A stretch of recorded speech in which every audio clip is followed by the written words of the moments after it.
You can have your cake and eat it too, and it cannot really affect you, okay?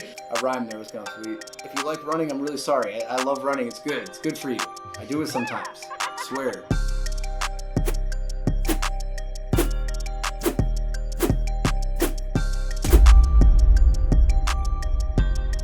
Welcome to Fitness Plug. Smash that like button, smash that subscribe button. This video is not for those who like running for the sake of running or just avid runners just because they love doing it. You know what I mean? Which I really don't. It's not so much fun for me. I only run if someone's chasing me. And this isn't to touch on sprinters. Obviously, that's anaerobic in nature. It's kind of more similar to weightlifting. Besides that, is cardio the fastest way to lean out? A lot of people would say yes. I'm going to kind of flip that and tell you no, and actually it can be damaging long-term to your metabolism because of its effect on the lean body tissue.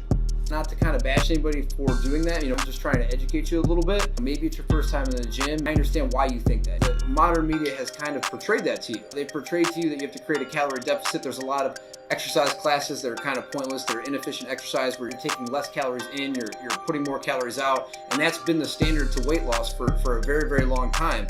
And not a lot of people have really paid attention to your metabolism, which is that fire that burns that basically controls what you end up looking like. Basically speaking here, cardio is done to create a calorie deficit, in most cases to lean out, all right? Studies show that you're actually gonna lose 50% fat and 50% muscle when you create a calorie deficit just with eating less and doing cardio alone. So what are your goals? Are your goals to lean out and look good, or is your goal just to be an awesome runner? If your goal is to be an awesome runner, just turn this off, forget I said anything, and go about dominating that world, But basically the way that your body works in a survival mode. It doesn't work in a let's make Johnny or Billy pretty way, right? Or Susie or whoever, A lot of things in your body require calories to survive, like your brain, your internal organs, things like that. Muscle also has a caloric demand, which is why having more lean muscle mass inversely actually increases your metabolic rate. It actually works in a survival sense. Your body is like the lifeboat on the Titanic. So when you're in extreme calorie deficit, all right, think about the lifeboat on the Titanic. Think about the rich people and the women and children. They're getting the lifeboats first. That's going to be your brain, your heart, your internal organs. For survival, those are going to be more important than your pretty muscles, right? Your body will also hold on to fat stores because fat can be used in a famine and is honestly more useful in that situation than the muscle tissue is. So what ends up happening is a lot of times you end up sacrificing lean muscle tissue. That sacrificing lean muscle tissue makes your resting metabolic rate slower. And then as your resting metabolic rate slows, it actually becomes reliant on that external amount of calories that you burn, whether you end up running 5, 6, 7, 8, 9, 10 miles a day to stay in shape. When in all actuality, building 10 pounds of lean muscle is the equivalent to running 5 miles a day. I just want you to use the right tool for the right job. And if you were using cardio as a sheer means of looking better or trying to get nice curves, ladies or gentlemen, those nice full pecs, good looking arms and abs, it's probably the wrong way to go about it. Now, there's many positive benefits to cardio. Don't want to dispel it and say that it's a terrible thing, right? It's good for your lung capacity, it's good for your heart health, it's good for your endurance. There's many things that cardio is good for, but one of them is not your resting metabolic rate. The other thing about it is you only burn calories while you're doing it, okay? So it affects your active metabolic rate. Your metabolism breaks down into 3 points here. It's 85% resting metabolic rate, 10% activity-based, and 5% digestive. Yes, you burn 5% of the food you eat just by eating it, okay? Now, the other 10% is going to be the stuff that you do, and 85% is going to be while you're sitting around basically doing nothing, which is most of our time as human beings, if we're going to be honest. Cardio is not going to affect that 85%, that resting metabolic rate. The calories that you burn, what you see is what you get. So cardio is what we call aerobic exercise, right? Steady state aerobic exercise, there's no intervals to it. And just because something's running doesn't make it cardio. Sprinters, on the other hand, are anaerobic in nature because it's short, it's quick burst, and those guys are actually very muscular and very lean, versus like the body of, say, a marathon runner, right? Those guys are actually building muscle because it's a short, it's a quick burst, it's anaerobic. Anaerobic means without oxygen, which is going to be your strength training, your resistance training. It creates an effect called EPOC, excess post-oxygen consumption. So during that time frame, your body's actually going to burn calories for 48 hours after you're done doing that anaerobic exercise. So if I walk out of here as somebody who does a lot of resistance training, my metabolism is still firing for the next couple of days. Somebody who's like a long distance runner, their metabolism is no longer burning, when they're not doing that sport, when they're not doing that anymore. Aerobic exercise, what you see is what you get. If you ran 3 miles on the treadmill, your body basically burned 300 calories and nothing happened after the fact. And you're going to end up playing a calories in, calories out game 3 pieces of cheese deleted your workout. You know what I mean? You're not really improving your metabolic rate, so you're gonna kind of end up playing with house money.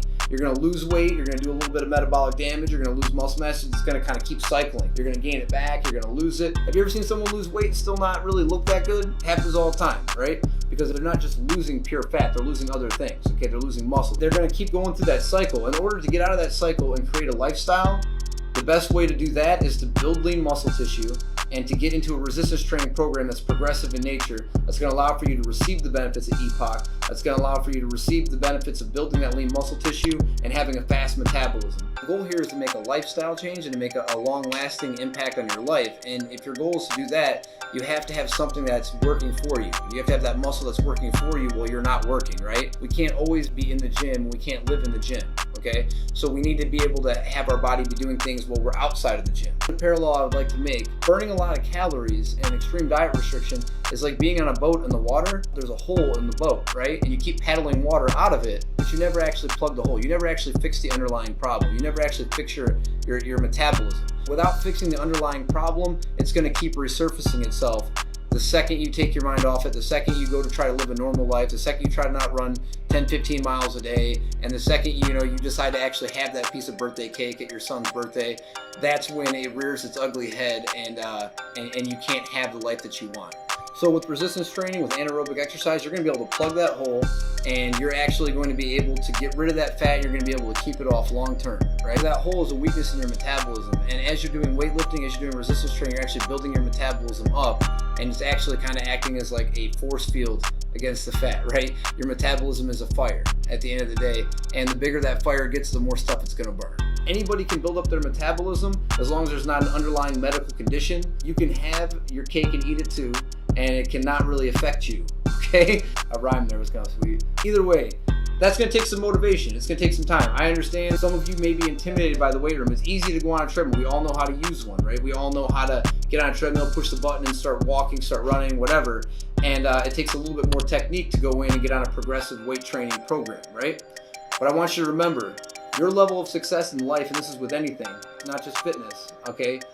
Your level of success is directly related to the amount of obstacles you're willing to overcome. Wherever you become comfortable is where you're going to lie. Wherever you lie is where you're going to make your bed. Wherever you make your bed is where you're going to stay.